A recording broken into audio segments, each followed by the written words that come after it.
Hello friends, book reading शॉर्ट्समध्ये आपलं स्वागत आहे.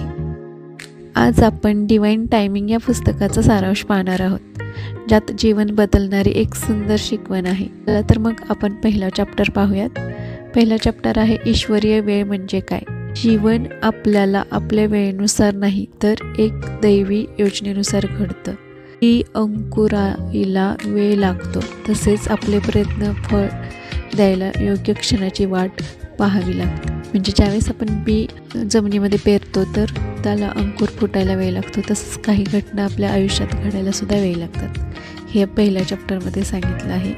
दुसरा चॅप्टर आहे बदलाची चिन्हे.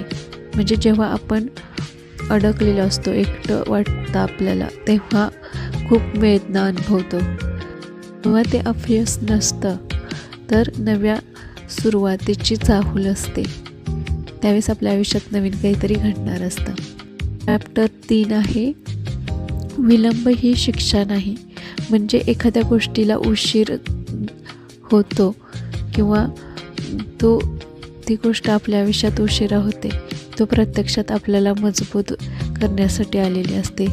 जसं झाडांची मुळे खोल जातात, तसं जीवनात आपली पायाभरणी सुद्धा होते. चॅप्टर 4 आहे दैवी वेळेसोबत जोडणे. म्हणजे ज्यावेळेस वेळ येते त्यावेळेस गोष्टी आपोआप घडतात.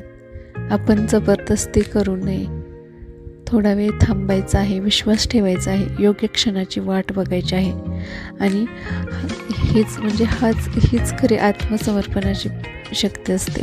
म्हणजे वाट पाहून जर एखादी गोष्ट केली तर नक्कीच तुमच्या आयुष्यात दैवी अनुभूती येते.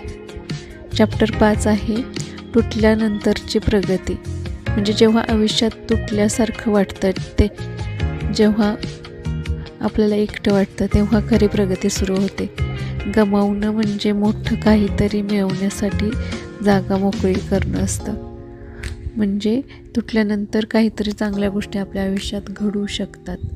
हे 5व्या चॅप्टरमध्ये सांगितलेलं आहे. चॅप्टर 6 आहे नकार वैयक्तिक घेऊ नका. काय होतं, सगळे दरवाजे बंद होतात, प्रत्येकजण नकार देत असतो, नुकसान होतं आपलं. तर हे चुकीचं नाही. हे ब्रह्मांड आपल्याला योग्य मार्गाकडे जाण्याची दिशा किंवा साईन देत असतं त्यावेळेस. चॅप्टर 7 आहे कृती करण्याची वेळ आता आहे. म्हणजेच आता थांबायची वेळ संपली आहे. भीती बाजूला ठेवा आणि तुमचा खरा उद्देश जगायला सुरुवात करा, कारण हीच दैवी वेळ आहे. कृती करायची आहे. फ्रेंड्स, लक्षात ठेवा, अपयश, विलंब, नकार हे सर्व फक्त तयारीचा भाग आहे. तुमच्यासाठी योग्य गोष्ट योग्य वेळीच येणार आहे. थँक्यू.